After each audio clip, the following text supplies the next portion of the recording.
السلام علیکم ورحمۃ اللہ وبرکاتہ۔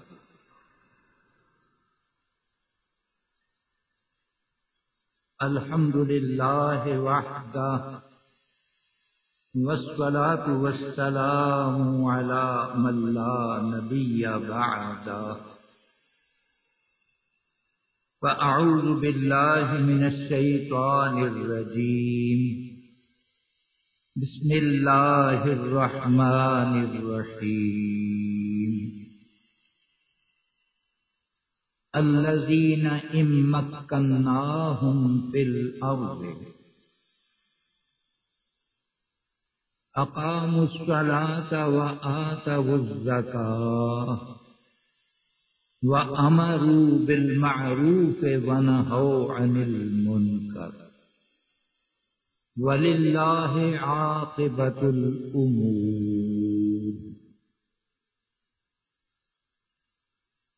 محترم سامعین کرام، اللہ رب العزت نے اپنے آخری پیغمبر محمد الرسول اللہ صلی اللہ علیہ وسلم پر جو کتاب پاک نازل فرمائی ہے، اس کا معروف نام قرآن مجید، فرقان حمید بھی ہے۔ یہ تمام آسمانی کتابوں کا نچوڑ اور سابقہ انبیاء کرام علیہم السلام کی امتوں کو جو ہدایات دی گئی ہیں، ان سب کا مجموعہ ہے، اور چونکہ آپ آخری پیغمبر ہیں صلی اللہ علیہ وسلم، قیامت تک کوئی اور پیغمبر آنے والا نہیں ہے، اس لیے اس کتاب میں اللہ رب العزت نے اپنے علم کے مطابق، جو کہ کامل اور مکمل ہے، جو کچھ ہو چکا ہے وہ بھی اسے معلوم ہے، جو ہو رہا ہے وہ بھی جانتا ہے، اور جو آئندہ کبھی بھی ہونے والا ہے اس کا بھی اسے پتہ ہے۔ اس نے تمام تر ہدایات اس کتاب پاک میں ہمارے لیے بھیج دی۔ اس کی شان کبریائی یہ ہے، لا يسأل عما يفعل وهم يسألون، وہ جو چاہے کرے اسے کوئی پوچھنے والا نہیں، کوئی کہہ نہیں سکتا کہ یہ کیا کیا ہے، یہ کیوں کیا ہے، ایسا نہیں چاہیے تھا، ایسا چاہیے تھا۔ یہ اس کی شان سے الورا ہے، اس کی شان اس سے بہت بلند ہے۔ اور پھر اس کا ارشاد گرامی یہ بھی ہے، وَمَا تَشَاءُونَ إِلَّا أَن يَشَاءَ اللَّهُ، تم کچھ بھی سوچتے رہو، ہوگا وہی جو اللہ چاہے۔ اور حضرت علی رضی اللہ تعالی عنہ فرماتے ہیں، عرفت ربی بفصل العزائم، مجھے تو اپنے رب کا پتہ ہی اس بات سے چلا ہے کہ میں کچھ سوچتا ہوں، کچھ ارادہ کرتا ہوں، کام کی تیاری کرتا ہوں، لیکن وہ میرے سارے ارادوں کو، میری ساری سوچ کو ایک طرف رکھتے ہوئے اپنی مرضی سے جو چاہتا ہے۔ مجھے اس بات سے سمجھ آئی ہے کہ میرا ایک رب ہے جو وحدہ لا شریک ہے، جس کے اختیارات لا محدود ہیں۔ آج کا ہمارا موضوع یہ ہے کہ اللہ رب العزت اپنی اس زمین پر، یہ زمین کس کی ہے؟ اللہ کی ہے۔ تبارک الذی بیدہ الملک، پاک ہے وہ ہستی جس کے اختیار میں ہے ساری کائنات کی حکومت، زمین بھی اسی کی ہے، آسمان بھی اسی کی، جو کچھ ان کے درمیان اور مابین ہے وہ بھی سب کچھ اسی کا۔ للہ ما فی السماوات و ما فی الارض۔ کوئی کچھ بھی خیال کرے، کوئی کچھ بھی سمجھتا رہے، در حقیقت یہ سب کچھ اللہ کا ہے اور حکومت بھی اسی کی ہے۔ وہ اپنے بندوں میں سے اگر کسی کو اقتدار سونپتا ہے، کسی کو اختیار دیتا ہے، تو پھر اسے شترے بے مہار نہیں چھوڑتا، اس کی کچھ ذمہ داریاں ہیں۔ نہ صرف صاحب اقتدار کی ذمہ داریاں ہیں، بلکہ یہ ذمہ داریاں بالکل گھریلو معاملات سے شروع ہوتی ہیں۔ رسول مقبول صلی اللہ علیہ وسلم کا ارشاد گرامی ہے، کلکم راع وکلکم مسئول عن رعیتہ۔ تم میں سے ہر ایک حاکم ہے اور اسے اپنی رعایا کے بارے میں کل قیامت کے دن پوچھا جائے۔ اور مثال دیتے ہوئے فرمایا کہ خاوند بیوی کا حاکم ہے۔ یہ الگ بات ہے کہ آج ایسا تصور پایا جاتا ہے کہ خاوند اور بیوی کو برابر سمجھا جاتا ہے۔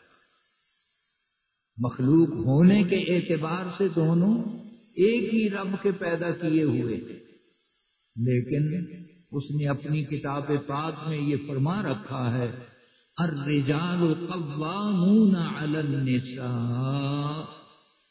اللہ رب العزت نے مردوں کو عورتوں پر حاکم مقرر کیا۔ کیوں؟ کس طرح؟ بما فضل اللہ بعضهم علی بعض۔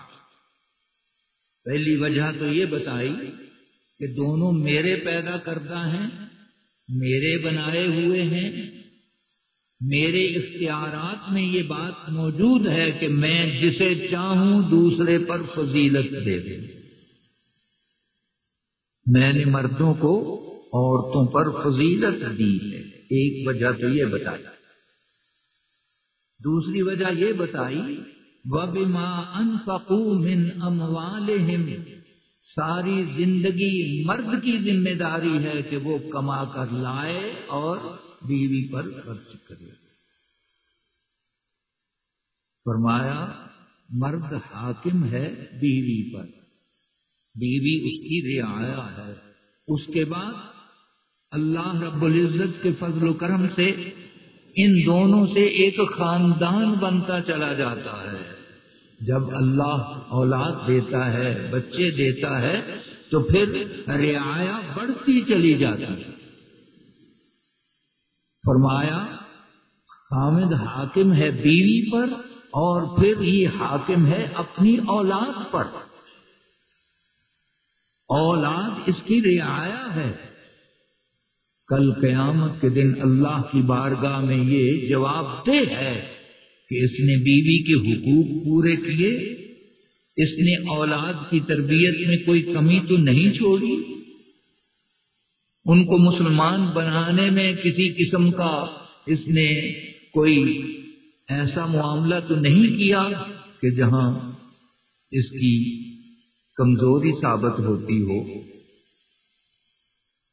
نبی کریم صلی اللہ علیہ وسلم نے اپنی امت کو حکم دیتے ہوئے فرمایا علی کل مسلم سمعا و طاعتا۔ ہر مسلمان پر یہ فرض ہے کہ جو بھی اس کا حکمران ہو، جو بھی اس کا حاکم ہو، اس کی بات سنے اور اس پر عمل کرے۔ اگر حدیث پاک اتنی ہی ہوتی تو اس کا مطلب یہ ہوتا کہ حاکم جو حکم بھی دے وہ ہم سب پر ماننا فرض ہے، لیکن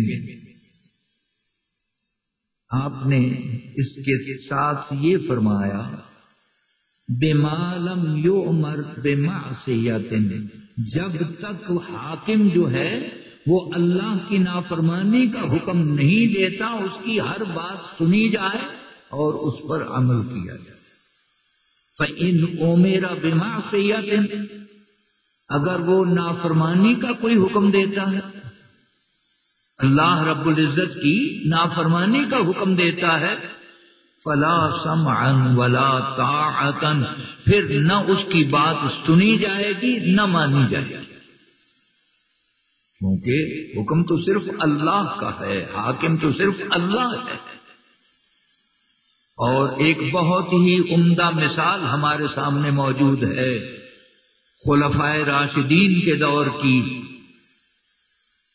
حضرت عمر بن خطاب رضی اللہ تعالی عنہ جب خلیفہ بنتے ہیں، ایک دن واعظ و نصیحت کے لیے کھڑے ہوئے۔ جب کھڑے ہوئے تو دور سے ایک دیہاتی، جسے بدوی کہا جاتا ہے، بدو کہا جاتا ہے، وہ کھڑا ہو گیا اور کھڑا ہو کر کہتا ہے لا سمعا ولا طاعتا یا عمر، اے عمر، ہم نہ تیری کوئی بات سننے کے لیے تیار ہیں اور نہ ماننے کے لیے تیار ہیں۔ خلیفہ وقت کے سامنے کھڑا ہو کر ایک دیہاتی، ایک عام سادہ سا آدمی یہ کہتا ہے لا سمعا ولا طاعتا، اے عمر، ہم نہ تیری کوئی بات سنیں گے نہ مانیں گے۔ حضرت عمر رضی اللہ تعالی عنہ نے یہ حکم نہیں دیا کہ اسے پکڑ لو، آج کے بعد یہ مجھے نظر نہ آئے۔ آج تو رویہ یہ ہے نا کہ حاکم کے سامنے کوئی بول پڑے تو اس کے ساتھ یہ سلوک ہوتا ہے، الا ماشاء اللہ، کہ اسے پکڑ لو، یہ نظر نہ آئے۔ حضرت عمر رضی اللہ تعالی عنہ بڑی نرمی سے، بڑی حلم سے، بردباری سے اس کی بات سننے کے بعد فرماتے ہیں لما لا یا اخی، اے میرے بھائی، تم کیوں میری بات سننے کے لیے اور ماننے کے لیے تیار نہیں ہو؟ کیا ہوگا؟ اس شخص نے کہا کہ یہ آپ نے جو قمیض پہن رکھی ہے، مجھے معلوم ہے کہ فلاں جہاد میں، فلاں غزوے میں یہ کپڑا جب اللہ رب العزت نے مسلمانوں کو فتح دی تھی تو مال غنیمت میں ہمارے ہاتھ لگا تھا، یہ کپڑا اس وقت ہمیں ملا تھا۔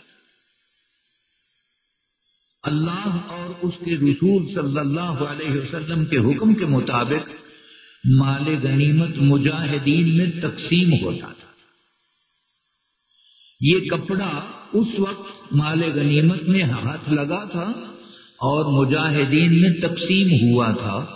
میں بھی اس جہاد میں، اس غزوے میں شامل تھا، لیکن ہر مجاہد کے حصے میں اتنا کپڑا نہیں آیا تھا جس سے اس کی قمیض بن سکتی ہو۔ آپ کی قمیض کیسے بن گئی؟ ہماری قمیض تو نہیں بن سکی۔ جب یہ اعتراض کیا اس بدوی نے، اس دیہاتی نے، تو حضرت عمر رضی اللہ تعالی عنہ اپنے بیٹے عبداللہ رضی اللہ تعالی عنہ کی طرف اشارہ کرتے ہوئے کہتے ہیں ہم یا عبداللہ، عبداللہ بیٹے اٹھو، وَأَجِبْ عَمَّاكَ، اور اپنے چچا کے اس اعتراض کا جواب تم آ کے پیش کرو۔ حضرت عبداللہ اپنی جگہ سے اٹھتے ہیں، سامنے آ کے کھڑے ہو جاتے ہیں اور کہتے ہیں کہ میرے ابا جان پر جو اعتراض ہوا ہے یہ بالکل صحیح ہے۔ ان کے حصے میں بھی اتنا ہی کپڑا آیا تھا جس سے ان کی قمیض نہیں بن سکتی تھی۔ میرے حصے میں جو کپڑا آیا تھا میں نے وہ بھی اپنے ابا جان کو دے دیا، وہ دونوں ٹکڑے ملا کر ان کی قمیض بن گئی۔ جب یہ جواب دیا تو وہ بدو، وہ دیہاتی وہ کھڑا ہو کر کہنے لگا الآن یا عمر، عمر اب حکم دو، اللہ کی قسم اگر سمندر میں چھلانگیں لگانے کا حکم دو گے تو سب سے پہلے میں چھلانگ لگا۔ مزہ آیا نا حکمران بننے کا، حکمرانی کرنے کا۔ تو اللہ رب العزت نے اپنی کتاب پاک میں 4 بڑے بڑے فرائض بیان کیے ہیں ان لوگوں کے جن کو اللہ حکمرانی دیتا ہے۔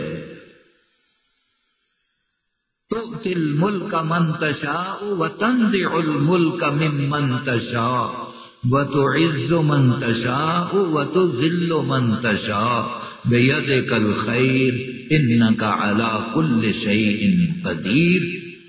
اس نے اپنی شان یہ بیان فرمائی ہے کہ میں جسے چاہتا ہوں اس زمین پر حاکم بنا دیتا ہوں۔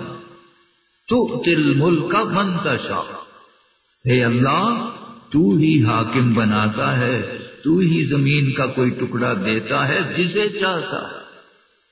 وَتَنزِعُ الْمُلْكَ مِمَّن تَشَاءُ، اور جس سے چاہتا ہے وہ ٹکڑا دیا ہوا واپس لے لیتا ہے۔ تُعِزُّ مَن تَشَاءُ، تو ہی جسے چاہتا ہے عزت بخشتا ہے۔ وَتُذِلُّ مَن تَشَاءُ، اور جسے چاہتا ہے ذلیل و رسوا کر دیتا ہے۔ یہ سارے اختیارات اسی کے پاس ہیں۔ چنانچہ اللہ رب العزت جسے حکمران بناتا ہے، جسے اقتدار بخشتا ہے، فرمایا الذین ان مکناہم فی الارض، اللہ جن کو زمین میں حاکم بناتا ہے، حکمران بناتا ہے، ان پر 4 بڑی بڑی ذمہ داریاں عائد ہوتی ہیں۔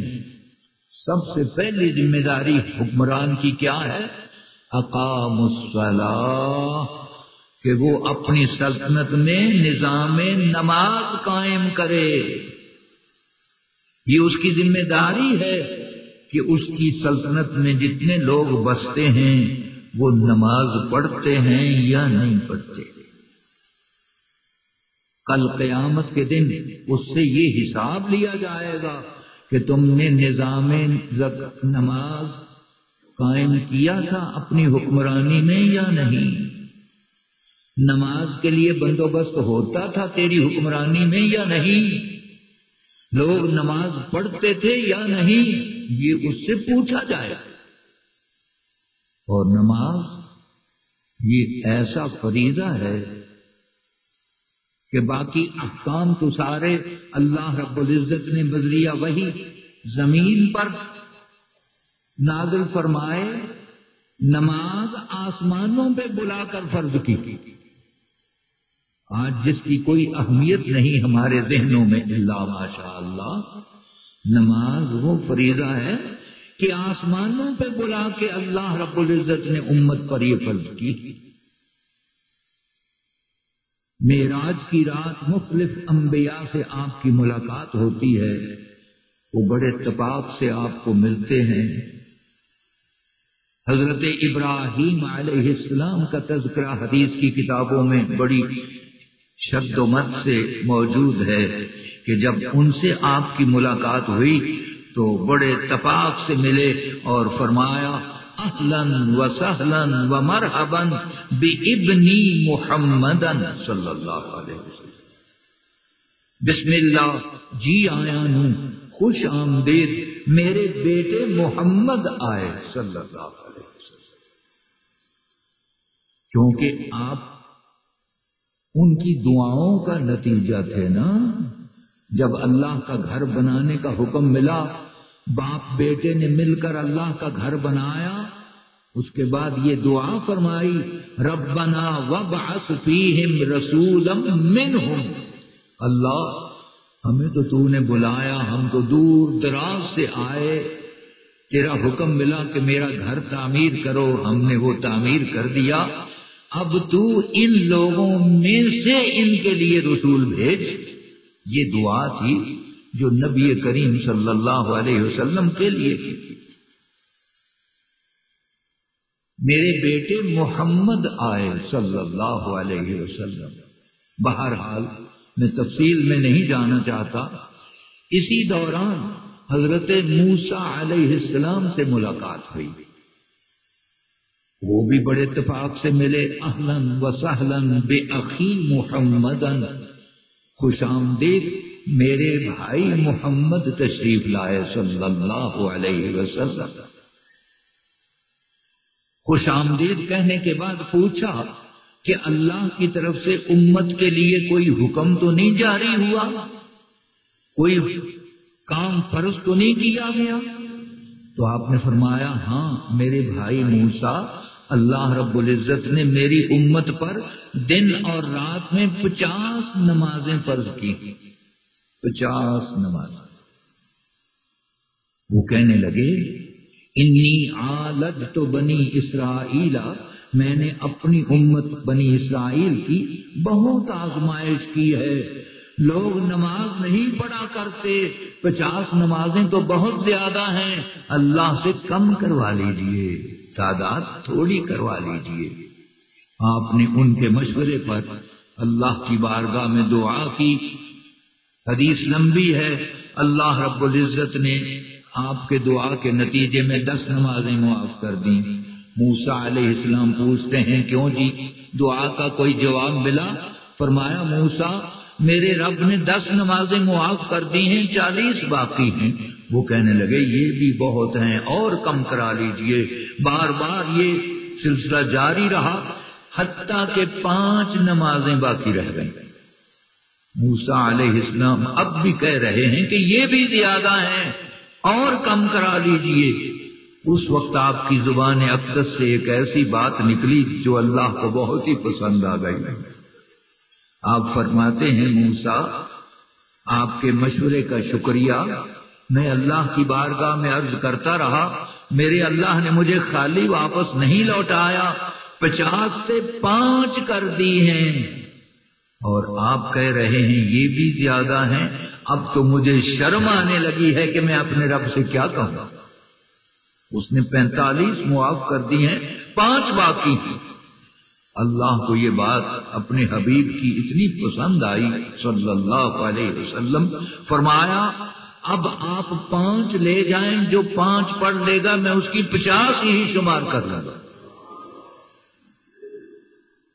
تو یہ نماز آسمان پر بلا کے فرض کی گئی ہے، اسی لیے قیامت کے دن فرمایا آپ نے اولو یحاسب بہ العبد الصلاۃ، سب سے پہلے بندے سے نماز کا حساب لیا جائے گا کہ بتا تو نے نماز پڑھی ہے یا نہیں۔ 10 برس تک نماز معاف کر دی بچے کو، بچہ ہو یا بچی ہو 10 برس تک اسے نماز معاف کر دی۔ 10 برس کے بعد پوری شرائط کے ساتھ بچے پر بچی پر نماز فرض ہو جاتی۔ بات ہو رہی تھی حکمران کی ذمہ داریوں کی۔ حکمران کی پہلی ذمہ داری یہ ہے کہ اس کی رعایا کے بالغ لوگ 10 برس سے عمر بڑی رکھنے والے بچے بچیاں نماز پڑھتے ہیں یا نہیں پڑھتے ہیں، ان کے لیے نماز کا انتظام کیا گیا ہے یا نہیں کیا گیا۔ یہ حکمران کی ذمہ داری ہے کہ ان کے لیے نماز کا انتظام کرے، مساجد تعمیر کروائے، مساجد میں نماز پڑھانے کا بندوبست کرے، اور خود اپنے دارالخلافہ میں جہاں وہ ٹھہرتا ہو رہتا ہو وہاں کا امام اور خطیب خود بنے، جیسا کہ محمد الرسول اللہ صلی اللہ علیہ وسلم اپنی زندگی مبارک میں مسجد نبوی کے خطیب بھی تھے اور امام بھی تھے۔ آپ کے بعد آپ کے خلفائے راشدین خطیب بھی بنے اور امام بھی بنے۔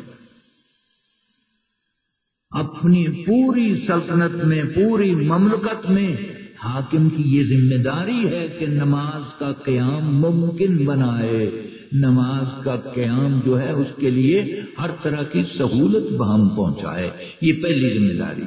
اقاموا الصلاۃ وآتوا الزکاۃ، اور حکمران کی دوسری ذمہ داری یہ ہے کہ وہ نظام زکوٰۃ جو ہے وہ قائم کرے۔ اللہ رب العزت نے امیروں پر، مالداروں پر، دولت مندوں پر زکوٰۃ فرض کی ہے۔ جو شخص زکوٰۃ ادا نہیں کرتا اس کا مال پاک نہیں ہوتا۔ زکوٰۃ کے معنی ہی پاکیزگی کے ہیں۔ زکا یزکی کے معنی ہوتے ہیں کسی چیز کو پاک صاف کرنا۔ مال میں سے زکوٰۃ پوری گن کر ادا کر دی جاتی ہے تو مال پاک ہو جاتا ہے۔ اگر زکوٰۃ ادا نہیں کی جاتی تو مال پاک نہیں ہوتا، اور ناپاک مال سے کی گئی کوئی عبادت بھی اللہ کے ہاں قبول نہیں۔ پھر عذاب قبر کا ذکر کرتے ہوئے رسول مقبول صلی اللہ علیہ وسلم نے فرمایا کہ عذاب قبر دو آدمیوں کو سب سے زیادہ سخت ہوتا ہے۔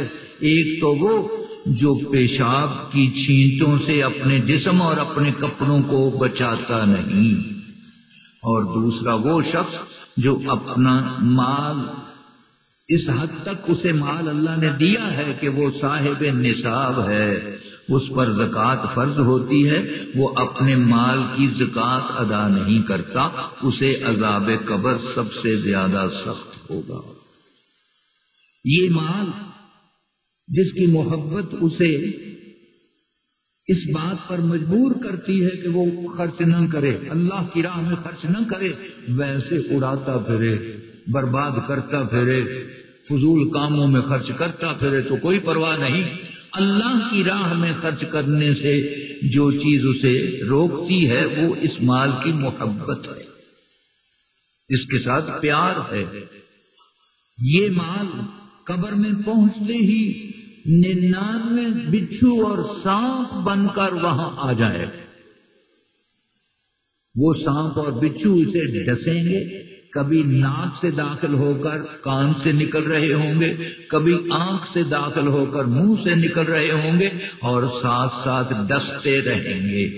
یہ چیخے گا، چلائے گا، اور وہ سانپ اور بچھو وہ کیا کہیں گے؟ آنا کنزوں کا، آنا مالوں کا، میں تیرا خزانہ ہوں، میں تیرا مال ہوں، جسے تو بڑی محبت سے، بڑے پیار سے، بڑے دھیان سے سنبھال کے رکھتا تھا۔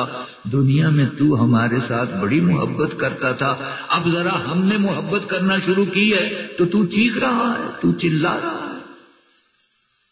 زکوٰۃ یہ حکمران کی ذمہ داری ہے کہ زکوٰۃ وصول کرے صاحب نصاب لوگوں سے۔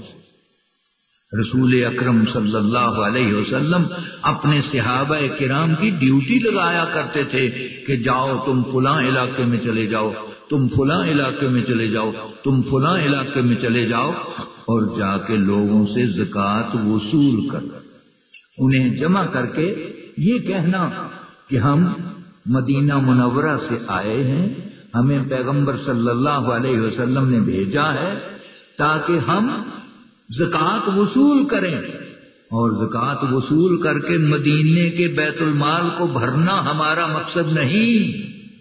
تؤخذ من اغنیائکم وترد الی فقرائکم، آؤ بیٹھو، بتاؤ کون کون صاحب نصاب ہے، کس کس پر زکوٰۃ فرض ہوتی ہے، تم میں سے امیروں سے زکوٰۃ وصول کریں گے، اور تم ہی بتاؤ کہ یہاں غریب کون کون ہے، مستحق کون کون ہے، تم سے زکوٰۃ وصول کر کے تمہارے غریبوں اور تمہارے محتاجوں پر تقسیم کرتے۔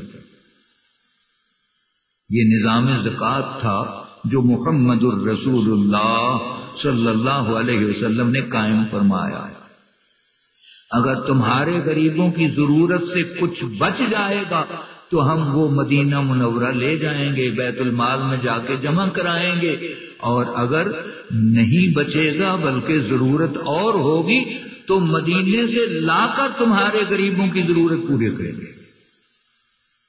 جب یہ سنتے تھے تو کون سا ایسا مسلمان تھا جو زکوٰۃ دینے سے پرہیز کرتا یا بچتا یا چھپتا کہ تمہارے امیروں سے وصول کی جائے گی تمہارے ہی غریبوں پر خرچ کی جائے۔ اور زکوٰۃ کو نبی اکرم صلی اللہ علیہ وسلم نے فرمایا ہے الزکوٰۃ کنترۃ الاسلام، زکوٰۃ اسلام کا خزانہ ہے۔ جس ملک کے صاحب نصاب لوگ، جس ملک کے امیر لوگ پوری زکوٰۃ ادا کریں، وہاں غریبوں کی ضرورت کے لیے کوئی اور ٹیکس لگانے کی، کسی اور طرح سے مال جمع کرنے کی ضرورت ہی پیش نہیں آئے گی، کیونکہ یہ خزانہ ہے، اور خزانہ وہ ہوتا ہے جو کبھی ختم نہیں ہوتا۔ آج ہم جس حال سے دوچار ہیں اس کی سب سے بڑی وجہ ہی یہ ہے کہ صاحب نصاب اپنے مال کی پوری زکوٰۃ نہیں دیتے۔ یہ بھی حکمران کی ذمہ داری ہے کہ وہ زکوٰۃ کا حساب لے، زکوٰۃ وصول کرے، امیر سے لے، غریب پر خرچ کرے۔ وَآتَوُا الزَّکَاۃَ، اللہ رب العزت نے حکمران طبقے کی دوسری ذمہ داری یہ بیان کی۔ پہلی ذمہ داری ذہن نشین کرتے چلے جائیے کہ وہ نماز کا قیام ممکن بنائے، نماز کی حاضری لگے۔ اللہ کے فرشتے تو حاضری لگاتے ہی ہیں کہ کون آتا ہے، کون نہیں آتا، کون نماز با جماعت پڑھتا ہے اور کون تین نمازیں اکٹھی کر کے پڑھتا ہے۔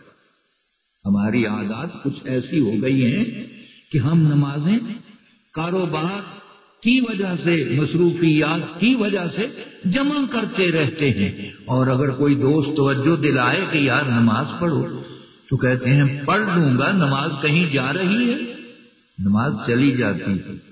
یہ یقین کیجئے نماز انسان کی اللہ کے ہاں کامیابی اور نجات کا سب سے بڑا ذریعہ ہے۔ جہنمیوں سے جب پوچھا جائے گا نا، دوست کو دیکھ کر جہنم میں جلتے ہوئے پوچھیں گے کہ یہ کیا ہوا؟ فی جنات یتساءلون عن المجرمین ما سلککم فی سقر، پوچھیں گے کہ یہ کیا ہوا، آپ دوزخ میں کیسے آ گئے؟ تو سب سے پہلی وجہ جہنمی یہ بتائیں گے لم نک من المصلین، ہم نماز نہیں پڑھا کرتے۔ ہمارے جہنم میں آنے کی سب سے بڑی وجہ نماز بنی، نماز نہیں پڑھتے تھے۔ آج خوش نصیب ہیں وہ جو نماز پڑھتے ہیں، وقت پر پڑھتے ہیں، با جماعت پڑھتے ہیں۔ کئی دوست جمع کرتے رہتے ہیں اور پھر جواب دیتے ہیں کہ نماز کہیں چلی جا رہی ہے، پڑھ ہی لوں گا، نماز چلی جاتی ہے۔ یہ نجات کا ذریعہ بننے کی بجائے ایک بالشت بھی سر سے بلند نہیں ہوتی، اور پتہ ہے کیا کہہ رہی ہوتی ہے؟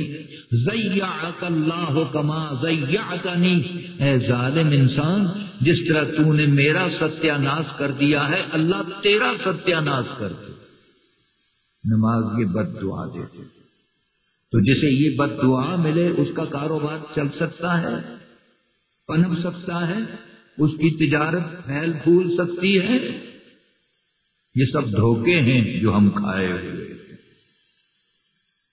دوسری بات، نظام زکوٰۃ قائم کرے حکمران، صاحب نصاب لوگوں سے زکوٰۃ وصول کرے اور غریبوں پر زکوٰۃ تقسیم کرے، حقداروں کو زکوٰۃ دے، ان کی ضروریات پوری کرے۔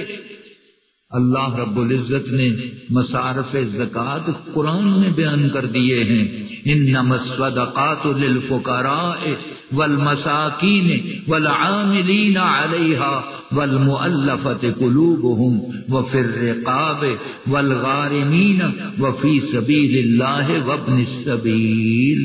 یہ 8 مصرف قرآن میں زکوٰۃ کے اللہ نے خود بیان کر دیے۔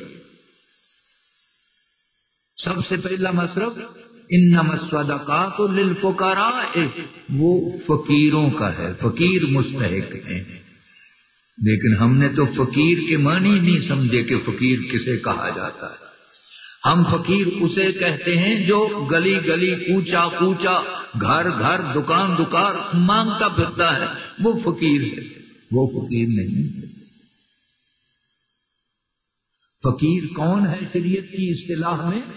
فرمایا رسول اللہ صلی اللہ علیہ وسلم نے کہ جو محنت کرتا ہے، کمانے کی کوشش کرتا ہے، لیکن اتنا نہیں کما پاتا جس سے اس کی جائز ضرورتیں پوری ہو سکیں۔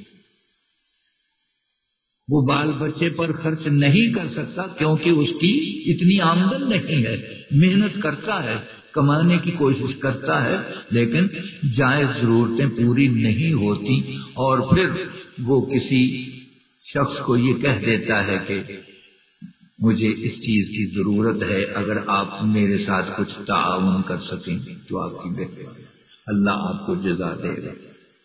کماتا ہے، فارغ نہیں بیٹھا رہتا، محنت کرنے کے باوجود اتنا نہیں کما پاتا کہ ضرورتیں پوری ہو جائیں، اور پھر وہ کسی کے سامنے ہاتھ پھیلاتا ہے کہ یہ ضرورت ہے، آپ میری مدد کر دیجئے۔ شریعت کی اصطلاح میں یہ فقیر ہے۔ والمساکین، اور مسکین حقدار ہے زکوٰۃ کا۔ مسکین کون ہے؟ وہ بھی کماتا ہے، محنت کرتا ہے، اس کی بھی ضرورتیں پوری نہیں ہوتی، لیکن اس کی عزت و آبرو جو ہے وہ کسی کے سامنے یوں ہاتھ پھیلانے سے اسے روک رہی ہے، وہ کسی سے مانگتا نہیں، کسی سے کہتا نہیں۔ فرمایا یہ تمہاری ذمہ داری ہے کہ ایسے شخص کو، عزت دار شخص کو تلاش کر کے خود اس کی خدمت کرو۔ یہ مسکین۔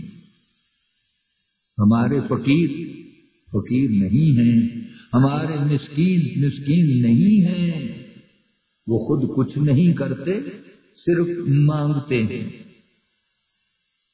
اور پنجابی میں جیسے کہتے ہیں کہ مانگنے والے کو کوئی انویسٹمنٹ نہیں کرنی پڑتی، اسے کوئی سرمایہ لگانا نہیں پڑتا، بلکہ جو وٹیا سو کھٹیا۔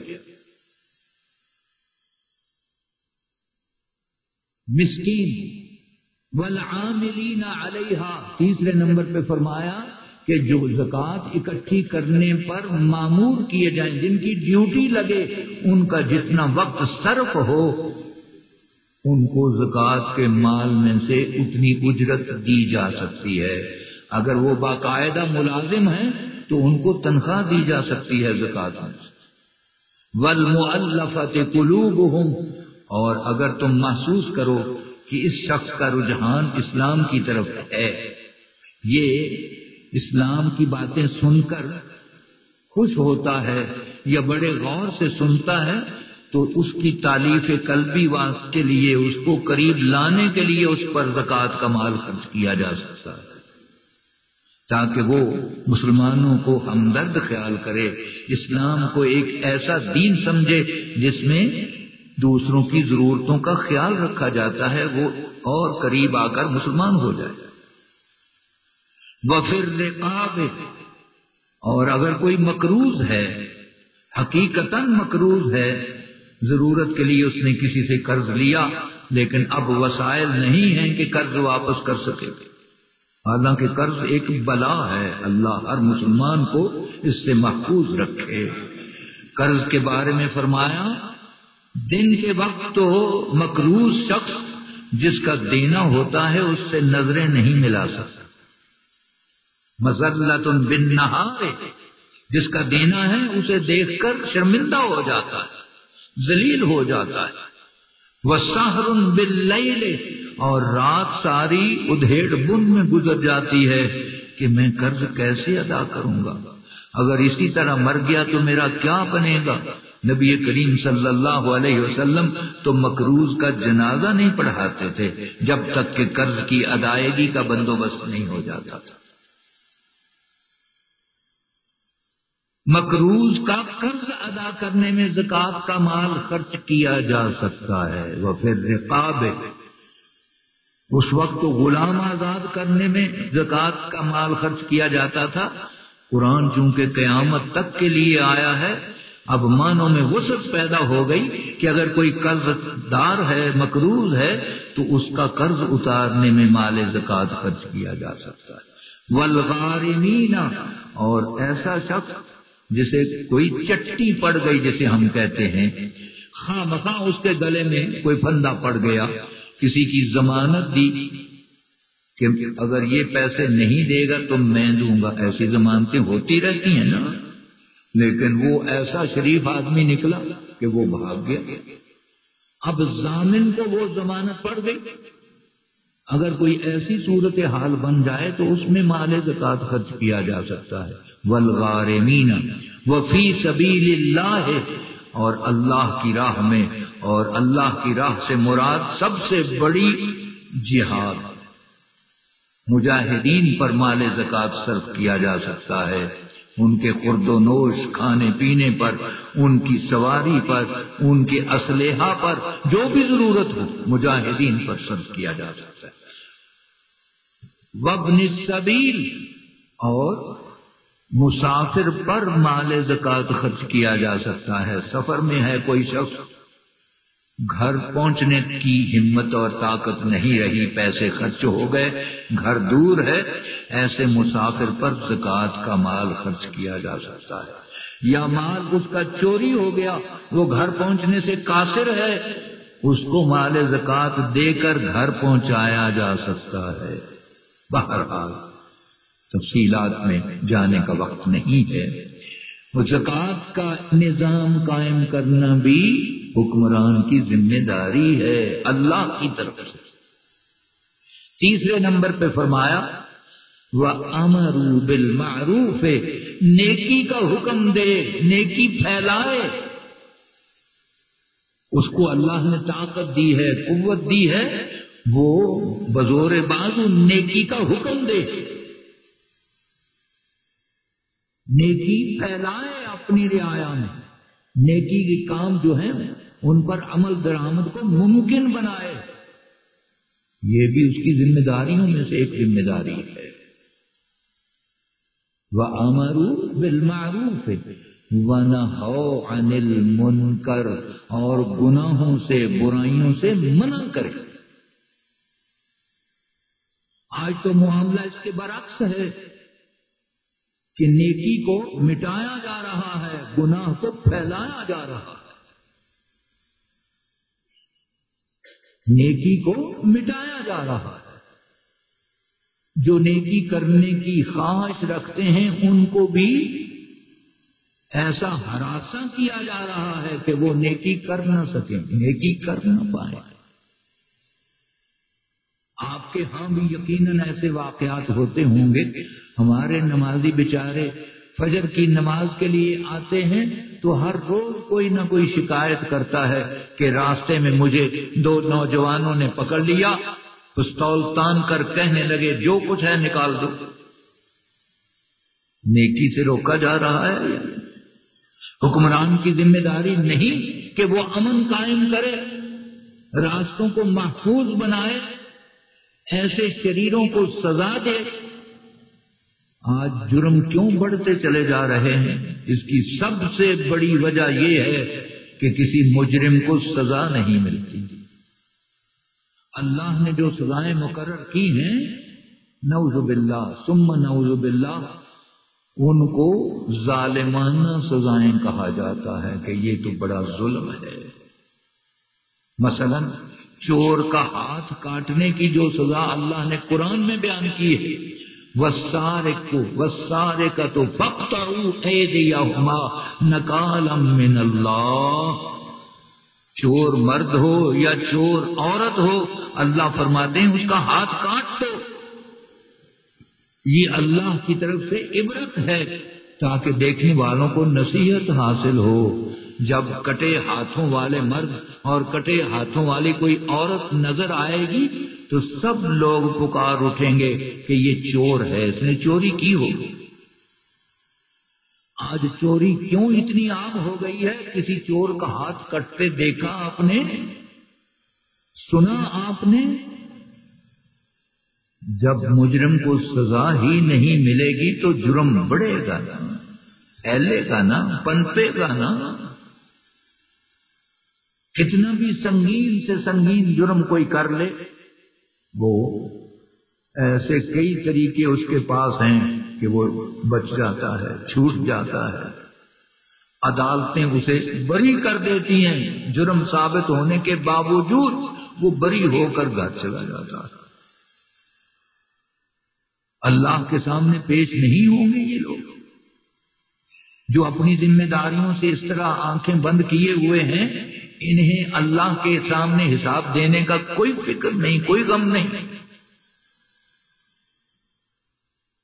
لا يسأل عما يفعل، اس نے اپنی شان یہ بیان کی ہے کہ میں جو چاہوں کروں، مجھے کوئی پوچھ نہیں سکتا، مجھ سے کوئی سوال نہیں کر سکتا۔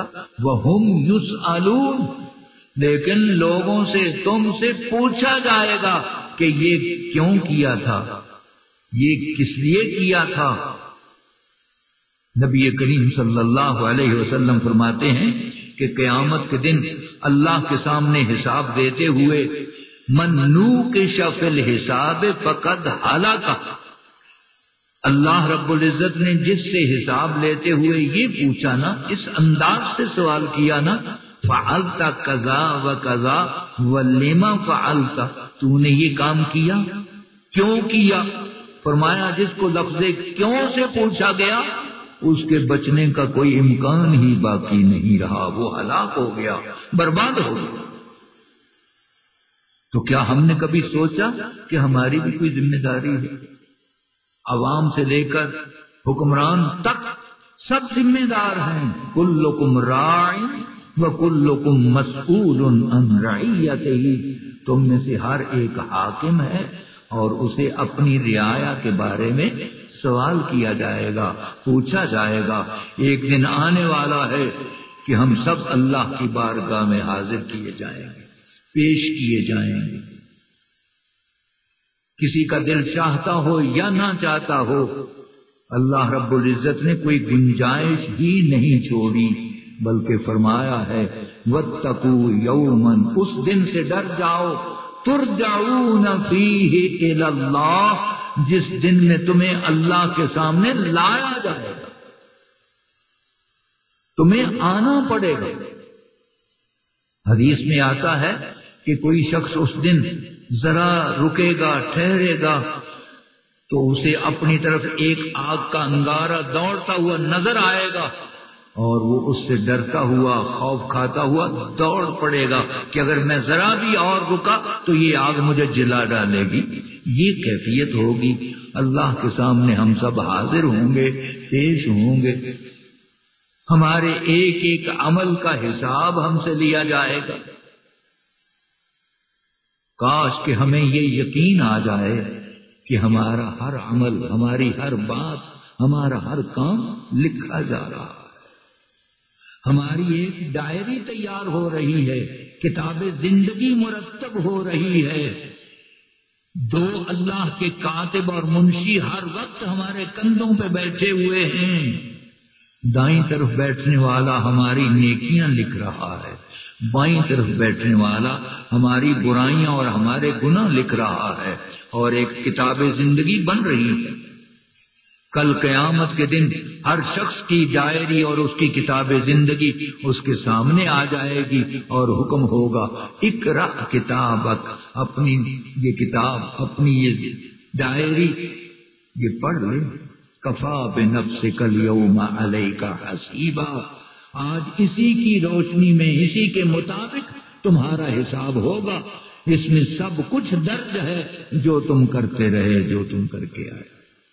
کئی خوش نصیب تو وہ ہوں گے کہ اپنی ڈائری اور اپنی کتاب زندگی کا جو ورق بھی الٹیں گے، پلٹیں گے، کھولیں گے، کسی پر قرآنی آیات لکھی ہوئی ہوں گی، کسی پر پیغمبر صلی اللہ علیہ وسلم کے ارشادات درج ہوں گے۔ پڑھ پڑھ کر، دیکھ دیکھ کر خوش ہو رہا ہو۔ اور کئی بد نصیب ایسے ہوں گے کہ جو ورق بھی الٹیں پلٹیں گے، جو صفحہ بھی نکالیں گے، کہیں گالیاں لکھی ہوں گی، کہیں بد زبانی لکھی ہوگی، کہیں کچھ، تو اس وقت کے افسوس کا کوئی فائدہ نہیں ہوگا۔ اللہ مجھے، آپ کو اور تمام مسلمانوں کو توفیق عطا فرمائے کہ ہم اپنی اپنی ذمہ داریاں جو ہیں ان کا احساس اور شعور پیدا کریں، تاکہ اللہ کی بارگاہ میں حاضر ہوتے وقت ہمیں شرمندگی کا سامنا نہ کرنا پڑے، ہمارا دامن پاک ہو، صاف ہو، اور اللہ کے ہم کامیاب ہو جائیں۔ وآخر دعوانا ان الحمد للہ رب العالمین۔